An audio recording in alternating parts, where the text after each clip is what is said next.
Hello, I'm the Pink Phantom, and this is my podcast. Join me as I delve into the world of games and gaming, and especially old school RPGs. Together, let's voyage into the astral realm and check out my Phantom thoughts. So, in this episode, I have my usual assortment of bundles and blogs and other things that have attracted my interest over the last week or so. Then we dig into the OctOSR topic for this episode, talking about player skill. And then I go into a ramble, certainly a ramble, maybe a rant, about AI art and the to and fro and push and shove of people who seem to be for and against it. And then, of course, I wrap up with another delve into, well, maybe not an actual delve, but another look at the world of my Tales of the Dragon Slayers AD&D solo campaign. So let's get to it. So in our blogs and bundles section, and I really shouldn't call them bundles because more and more I'm kind of looking at expanding it to products of interest. But first of all, we will go through some new bundles.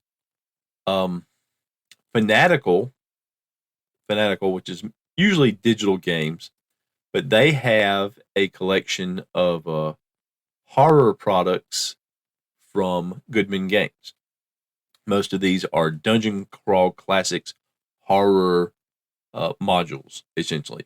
But they also have a few things, like they have some monster books in here.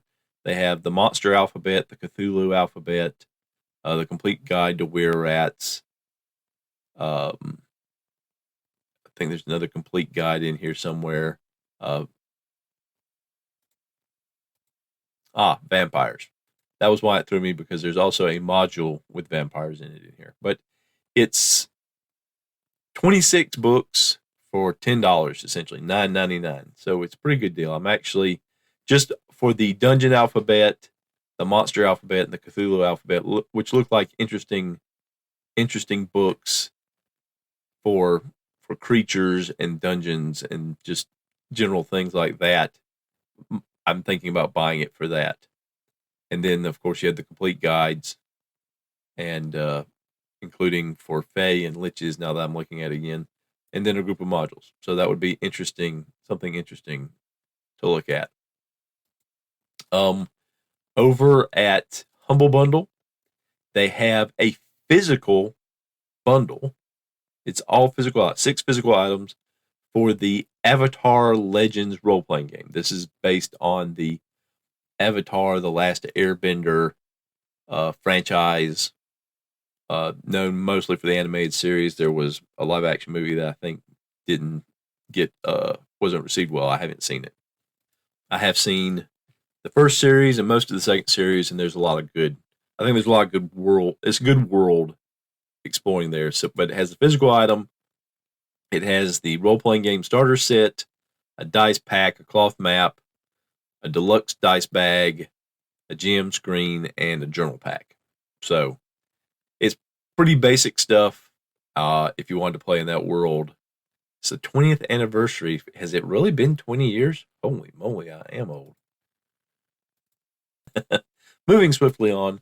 The last two, one is a bundle and one is, although I think it's just one book. And then the last one is a Kickstarter item.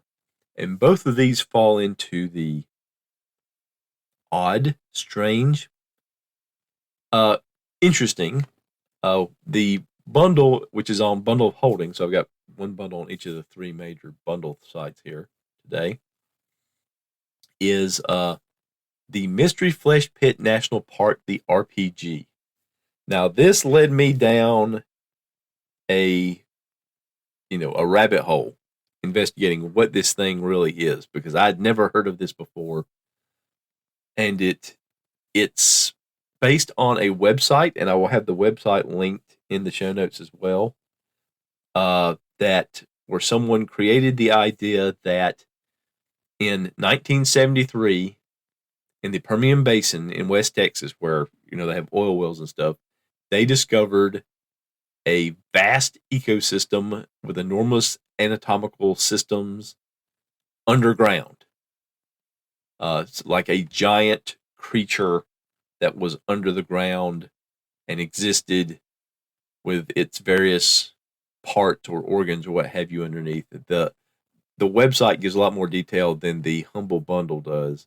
The Humble Bundle is $5.95. Like I said, it's just the official rulebook. And this is another one I'm really thinking about because going down this rabbit hole, and it's interesting enough that I think just the background information in this book would be fantastic to draw from. So that was one. And the other item is, and this actually, I saw this on a Facebook ad to start off with. The Kickstarter item is the Mr. Freeman Codex. And the reason it caught my interest was it said it has hidden sutras, ancient languages, codes and stuff. It's one of these books where there's kind of mysteries and codes and puzzles and stuff in the book for you to sort out.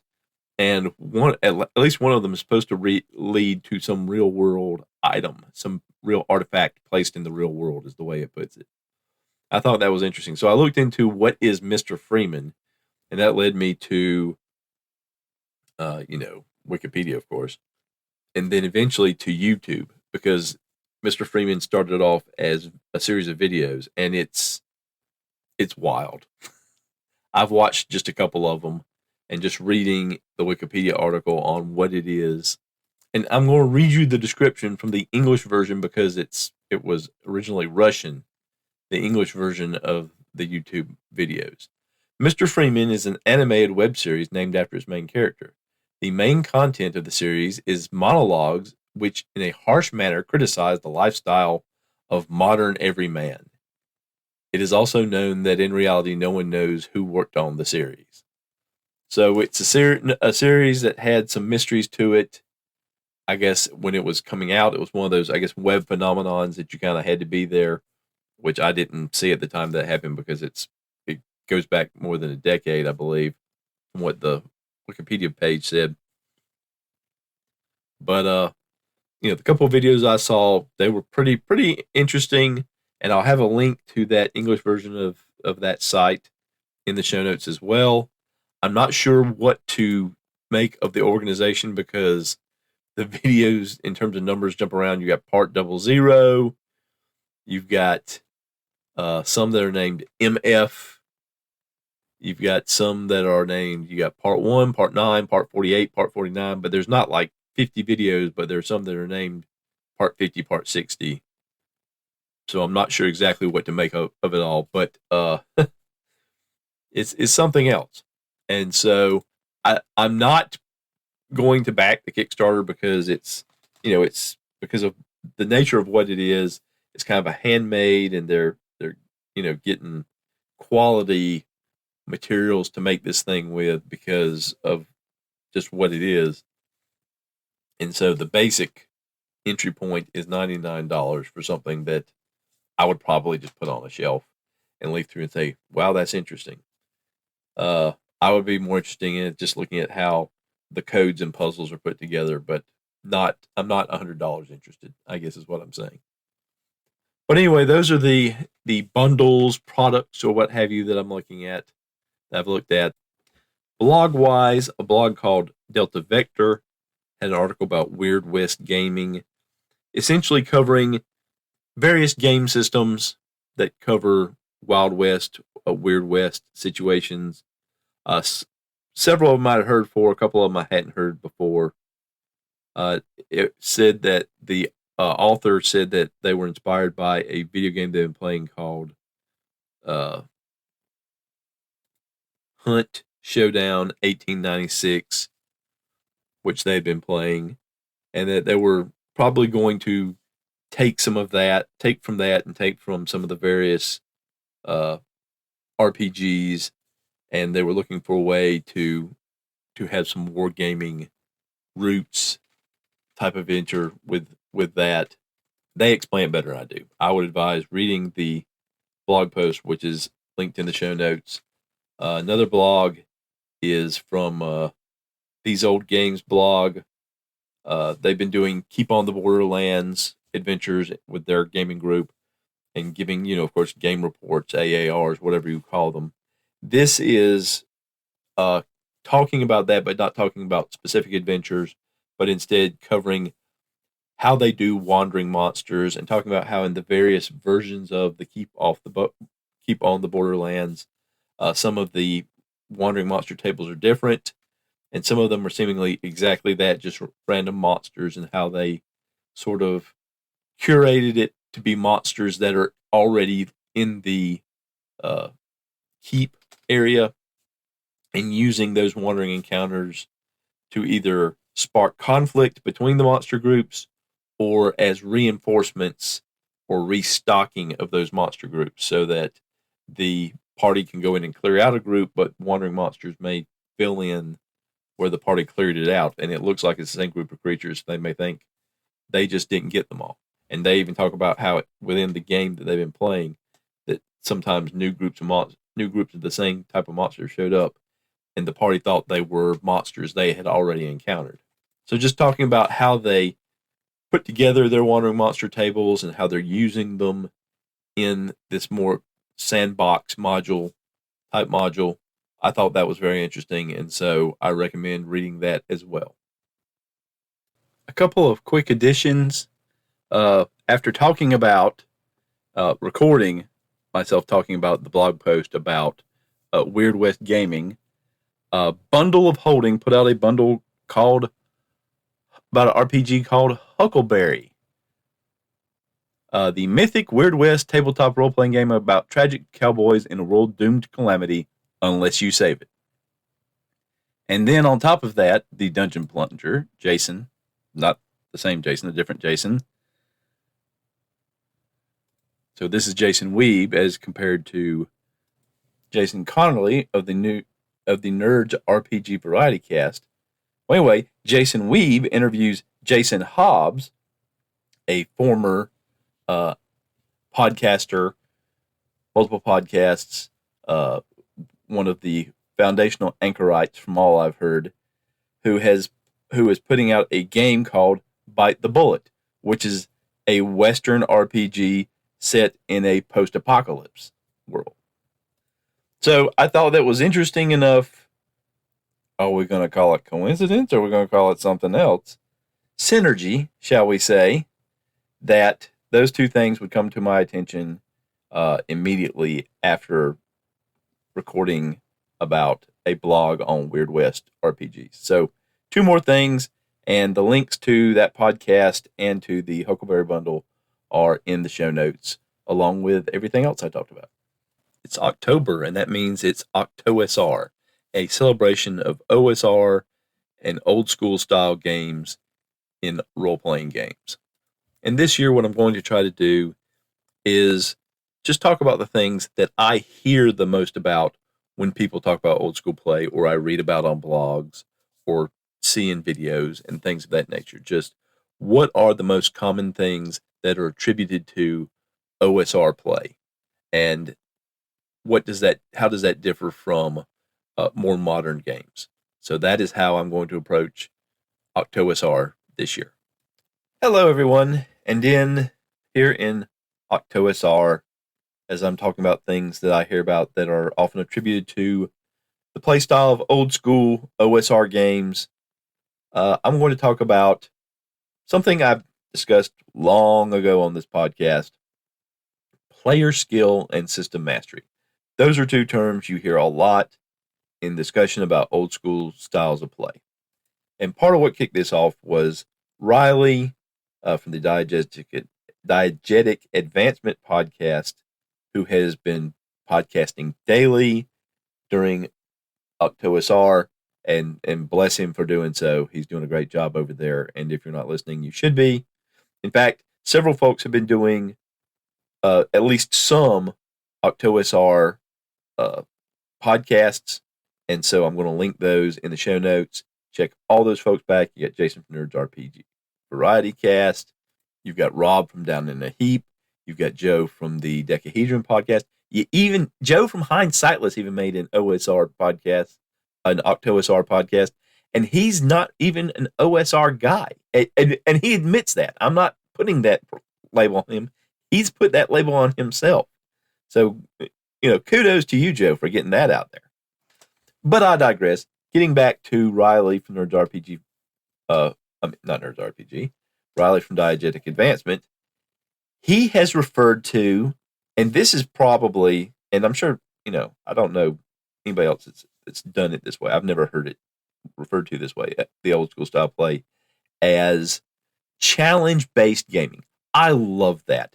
That is one of the, smallest to-the-point descriptions of old school style play that I've ever heard. Challenge-based play. And I think that really ties into where the line draws between player skill and system mastery. System mastery is about the mechanics of what you're doing. It's about the game system. Are you using original Dungeons and Dragons? Are you using advanced Dungeons and Dragons? Are you using basic expert Dungeons and Dragons? Are you using old school essentials? Are you using Cairn? Are you using Shadow Dark? What is the system you're using? It may be a system that's not even designed for old school play, but it's a system that you've decided to use because, you and your group have played Savage Worlds based games for years, and you want to use that. Or you've run a bunch of games that have been popular with the 2D20 system, so you want to run a 2D20 based game. Knowing the system, knowing how it works, knowing how the different mechanics fit, especially if it's a system that includes some sort of meta currency that lets you do rerolls or change the scene in a game situation. That's system mastery. That's knowing those rules. That's knowing those skills. And you'll hear in old school places when they're having discussions about playing the game and why is play lacking in your play group. What kind of system mastery do you have as a dungeon master? What kind of system mastery do your players have? Sometimes this is phrased with the term book control. What kind of book control do you have? Do you know where to flip to find all the right rules and the right charts and everything? But that's not what player skill is. Player skill is not system mastery.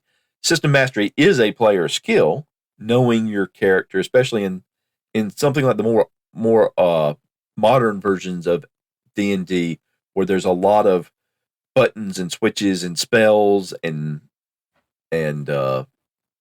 class abilities and feats to use, and sometimes how those work together and synergize. You need to know when you're starting your character or when you're leveling up your character.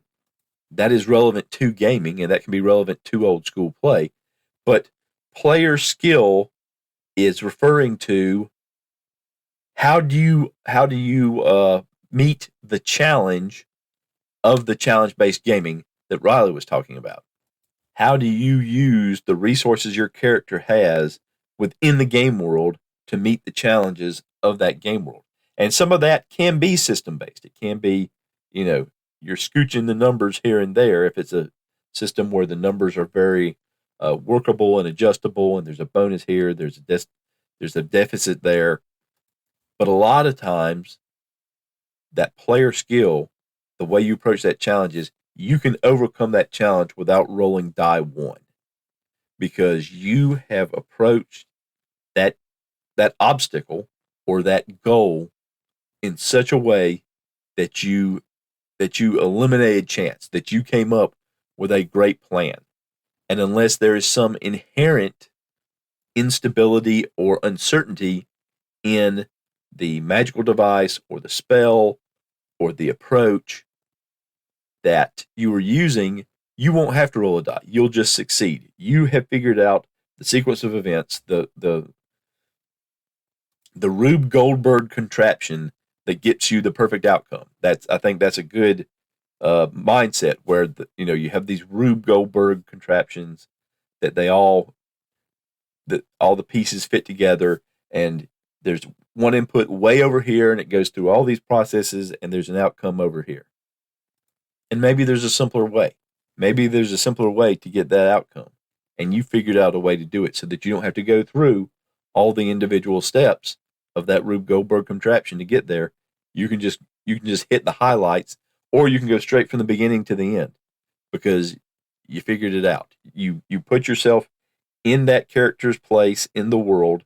You did the many meanings of role play, the role play where you inhabited that character and what they have available to them to help them, and the allies they have, the help they have, the tools of trade that they have with them, the equipment, the magic they have available to them, and figured out how to overcome what's in front of them or how to get the exact outcome that they wanted.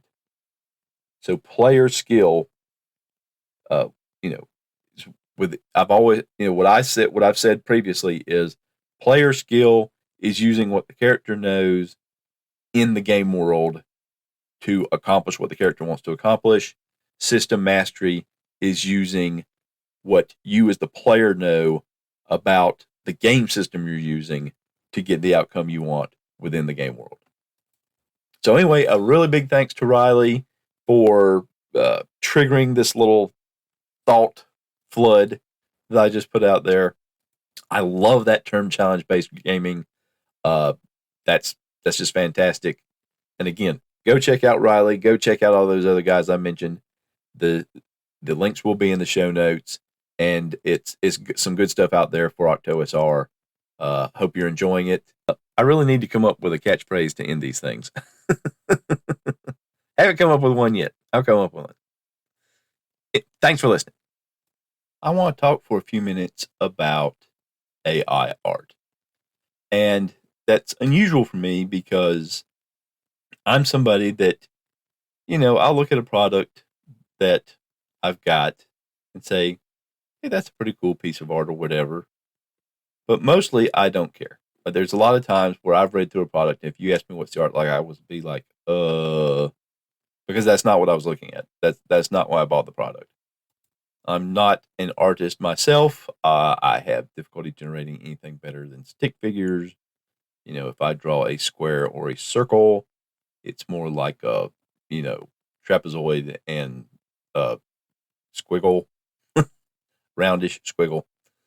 So that maybe that's part of the reason why I don't get as wide-eyed with art. And some of it is that when you look at some of the higher end products that have a lot of art in them, they don't really, to me, add anything mostly to the product. It's not like some of the older school properties that used to come out where you would have, a little piece of art here and there that kind of fit in with what the text was talking about. A party of characters doing some spelunking in a section talking about caves or what have you.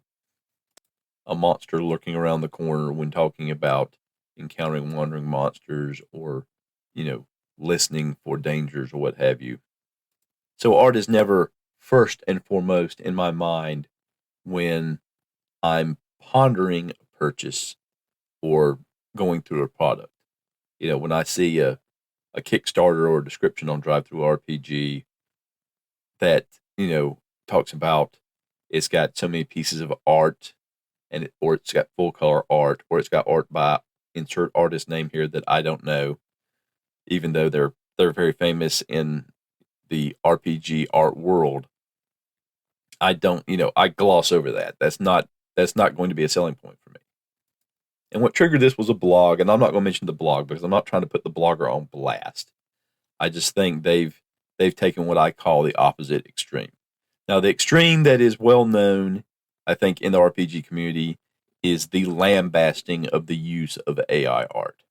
And that's largely what this blogger goes through in talking about their own viewpoint on the use of AI art, that the people who have $1 million Kickstarters and the people who are prominent YouTube bloggers about dungeon RPGs who get free products to review and things like that. And of course, the big publishers like Wizards of the Coast, it's very high and mighty of them to be sanctimonious about the use of AI art because they can afford to pay artists.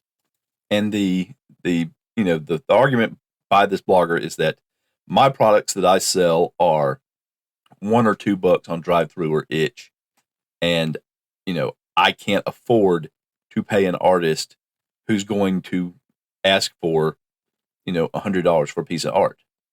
I just can't afford to do that. So AI art is the way I can put art into my products. And while the blogger doesn't specifically say this, and maybe I'm reading more into it for my own, maybe this my own biases talking here, it seemed like the argument was there must be art in this product, and therefore I will use AI art, and dang you for talking bad about me for doing so. That this is gatekeeping. It's a way to keep the little guy down. It's a way for the high and mighty to lord it over us peons that are just trying to scramble for a few bucks in this industry that we don't make a living on. And it was kind of ironic because, one of the criticisms of use of AI art in our, dungeon and dragonish products that we ponder on and pontificate on and read and play is that the artists deserve to get paid. That the artists are scrambling and they're trying to get by, and the vast majority of artists don't make a living with their art, and they should get paid a fair price for their art. And this argument is not just made by the high and mighty. There are people who are creators who are, prolific creators, but they're not creating, $50 products. They're not creating $100 products. They're not putting giant Kickstarters out there.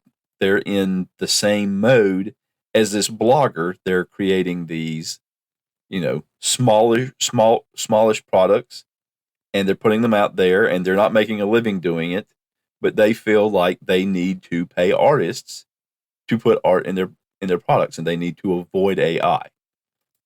Now, I am not on the side of, no, you absolutely cannot use AI anything. Art, writing, what have you. I am not that guy. So if that's a point of view that you're going to have massive problems with me, probably.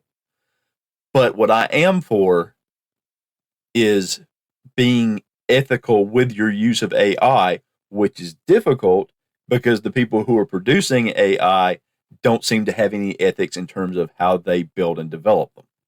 And the way I look at it is adding AI, the AI option, the development of the AI option has just added one option to options that already existed. The question that started going through my mind as I was reading this was, okay, before there was AI, what did you do about art? Because pre-AI, if you wanted to produce a product, and like me, you are not artistic, but if you wanted art in your product, well, if you're producing a product and you were not artistic, you had some choices. Choice one, no art. I'm going to produce a product that has no art. It's going to have words and charts, and I'll try to be, interesting with how I put those together, but there's not going to be any art in it because I can't produce any, I can't afford any. And there wasn't any AI to produce art that some AI can produce free art for you. You didn't have that option. Another option was you could maybe scrimp and save for a piece or two of art, understanding that you'll probably never earn enough money from your product to pay for that art that you put in that product. You could try to contact an artist you like who seem to have reasonably affordable rates and say, hey, look, I'm this little small-time publisher. I'm putting this thing together. You seem like you like this kind of stuff. Would you take a piece of the already small piece of thing that I'm going to take when I sell? My products sell, a dozen copies. So this is probably how much you can expect. Will you work with me? And be ready for yes, no, or why are you asking me this? How dare you? Because those would be some responses you could expect from people who are trying to make money from their art. And of course, the other option is you could just steal art. You could steal art and hope you don't get caught. And the last option is you could find public domain art to use. All those options are still open. Every single one of them. Now, do I recommend the stealing art? No, I do not recommend the stealing art. But those options are still open to you without even thinking about AI. What AI has done is it has added, one line with three choices. Choice one is You just go to the AI, you get the art, you put it in, you don't worry about it. That whoever built the AI or owns the AI has said, yeah, you can use this to put in your own products, go nuts. And you don't think about it beyond that. Option 2 is you can do a little what they used to call due diligence and do what research you can as that's available on the internet, because we all know that truth on the internet at this point is a optional commodity for a lot of people, especially people who are trying to sell you something or get clicks or get you to use something or whatever it is that helps the algorithm and helps them out. But you can dig in, especially to the AI creators' own website, blogs, what have you, as to how they train this AI. Because AI is trained.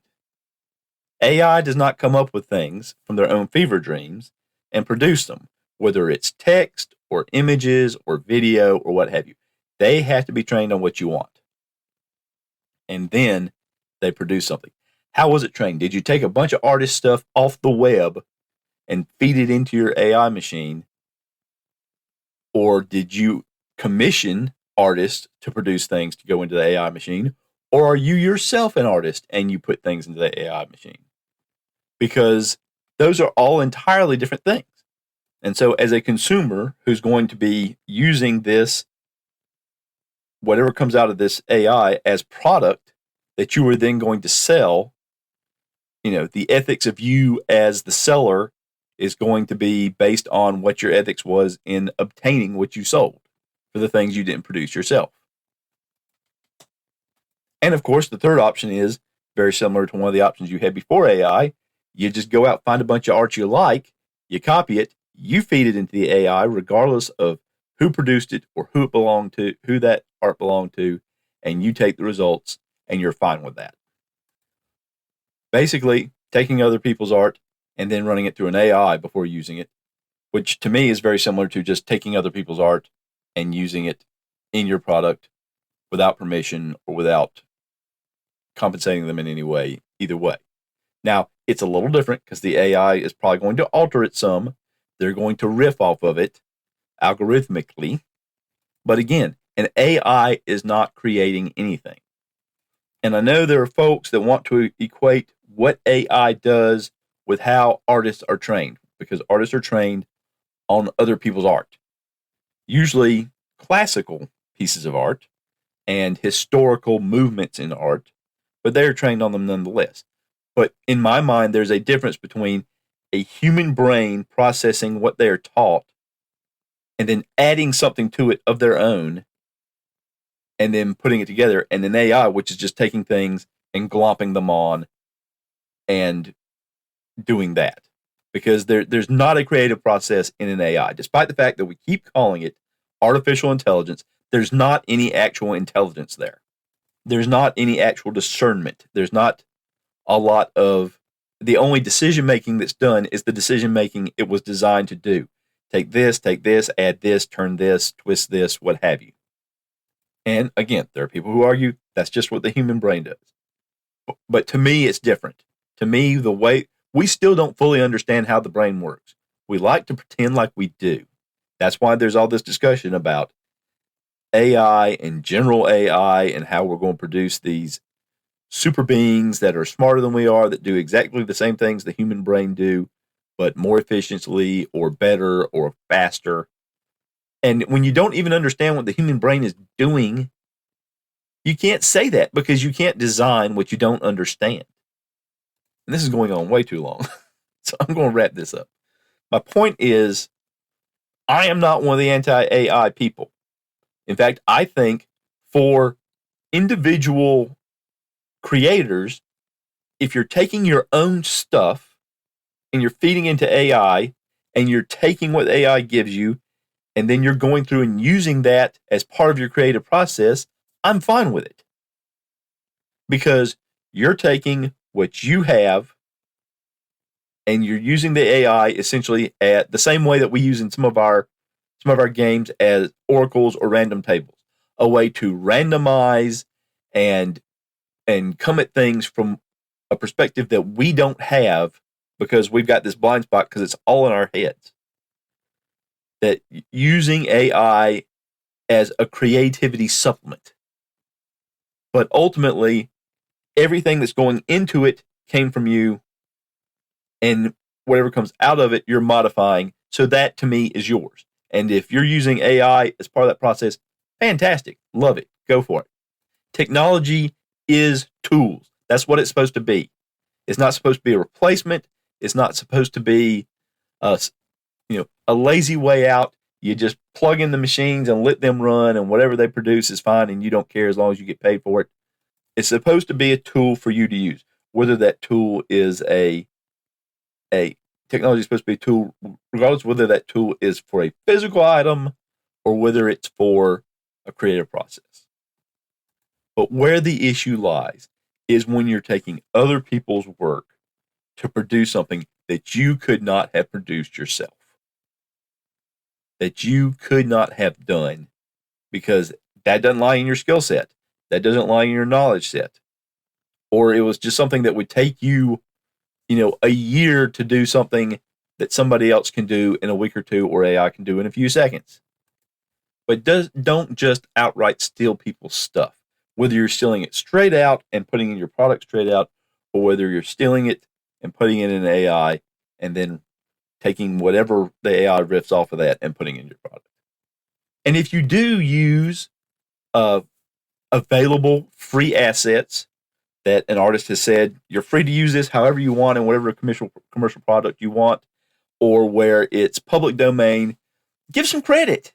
Give some credit. Say this art was based off art by XYZ. Whether XYZ lived 150 years ago and it was an illustration in a book that no longer has any kind of copyright or trademark or what have you on it, or whether it was an artist that said, hey, I give permission to use this product any way you wish, even if it's to make money. So I'm sure that's clear as mud, and I had no idea this would go on for 15 minutes. But that's where I stand on that. It's not use it, don't use it. We quit thinking binary. We're not computers, people. We need to quit thinking binary. We're human beings. We know how to mix and match. We know how to amalgamate. We know how to cooperate. Let's use our actual human brains that know technology still has not replaced or even matched. Come on. And let's be good to the other people, especially the other struggling people. And no, that's not an excuse to go stick it to some rich corporation because you don't like them and you don't like the price of their product. I've said before, I don't like pricey PDFs, but I'm not going to go out and steal it just because I don't want to pay $50 for it. Anyway, I'm going to wrap up. AI is not the savior. AI is not blatantly evil. Use AI ethically if you use it. And I probably could have just gone with that last 10 seconds. It would have been just as good. Anyway, I'm shutting up now.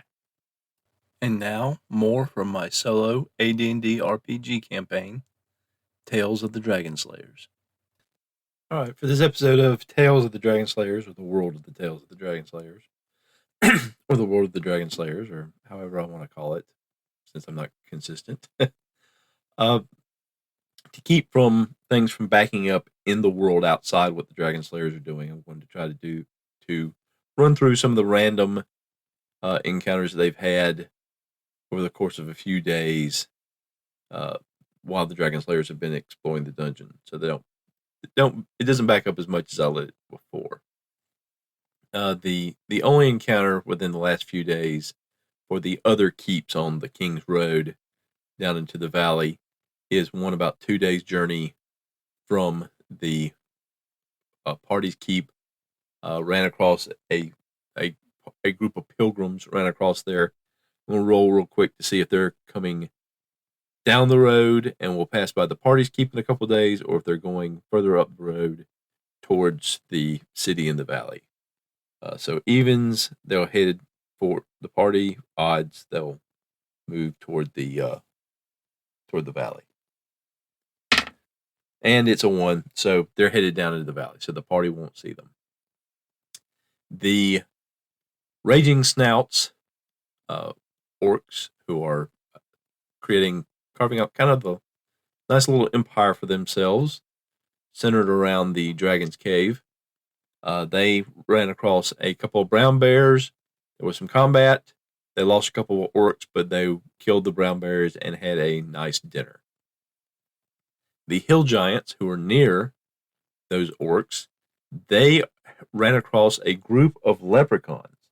And so we're going to roll and see how close this encounter was, and then to see if the hill giants could get to them, because they are faster than the hill giants and can turn invisible, so they would be able to pretty easily get away. So we'll do a quick roll here, and the encounter distance here is going to be 2, 4, 6, 10, 11. So the hill giants, if they win initiative, would be able to close in on the leprechauns. So the leprechauns initiative is, well, first we'll roll for surprise. The leprechauns can't be surprised. The hill giants rolled a 3, so they're not surprised. And now we'll roll for the leprechauns initiative.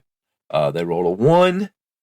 The hill giants rolled a 6, so they will be able to get a round of combat in. There are 6 leprechauns. There are only 5 hill giants left because 1 left the group with Cudgel's staff. So, but they are hitting on 4s. So that's a hit. That's a hit. That's a hit. And that's a hit. And for the record, that was 9, 17, 16, 5, 18. So each of them hits a leprechaun. The leprechauns have 3 hit points apiece. The hill giants do 2d6, 2d8, so 2 to 16 points of damage. So unless one of them rolls 2 1s, all those leprechauns are dead. So that one didn't roll a 1. That one didn't roll a 1. That one rolled a 1, but only 1. That one rolled a 1, but only 1. And that one rolled a 1, but only 1. So 5 of the leprechauns are killed outright. The other leprechaun grabs a bag of some of its treasure and then disappears. And the hill giants rifle through what the leprechaun left behind. There's some potions. There's a scroll. It looks like there's a ring and another magical item. And then there's actually a chest. So, because when I rolled up these leprechauns, they rolled pretty well for treasure. So the hill giants have added to their own fortune, as it were. Although some of these things they're not going to be able to use, obviously.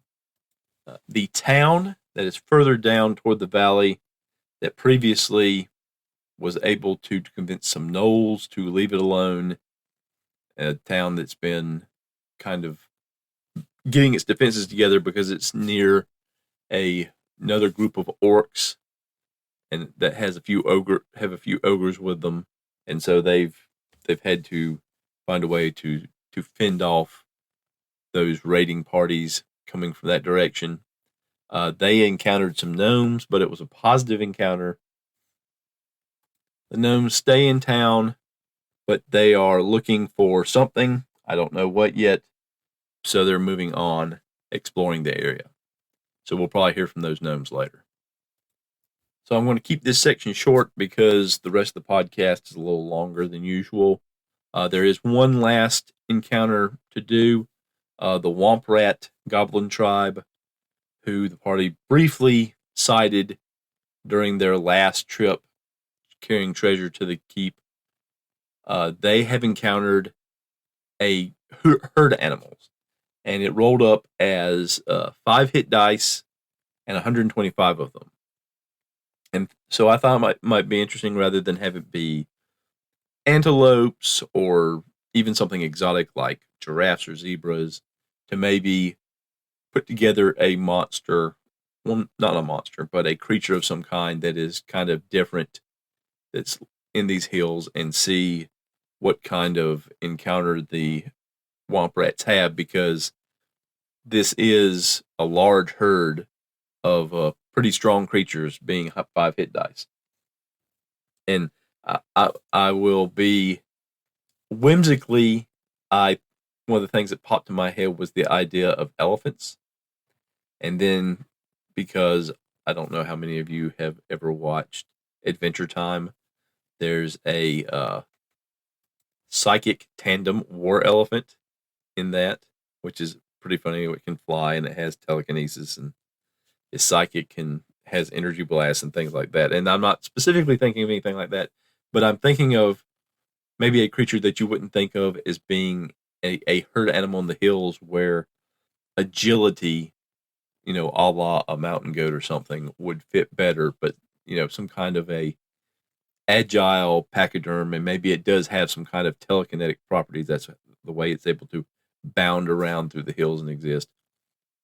But it's something I want to look at, maybe some monster generators, and generate a creature, and then kind of play out that encounter. So we'll do that next time. We'll have Womp Rats versus a mystery herd creature. So thank you for listening. The opening theme of this podcast was Strength of the Titans, and the closing music is Late Night Radio, both from Kevin MacLeod at Incompetech.com, licensed under Creative Commons by Attribution 4.0 license. If you have any thoughts or feedback, you can get in touch with me by leaving me a voicemail on my Google Voice number, 864-209-1441. That's 864-209-1441. Or through SpeakPipe at www.speakpipe.com/Phantom Thoughts. That's www.speakpipe.com/Phantom Thoughts.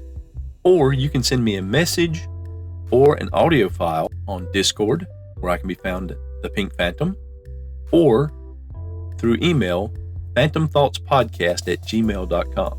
That's phantomthoughtspodcast@gmail.com. I don't have to play or read your feedback on the podcast if that is not your preference. Just let me know.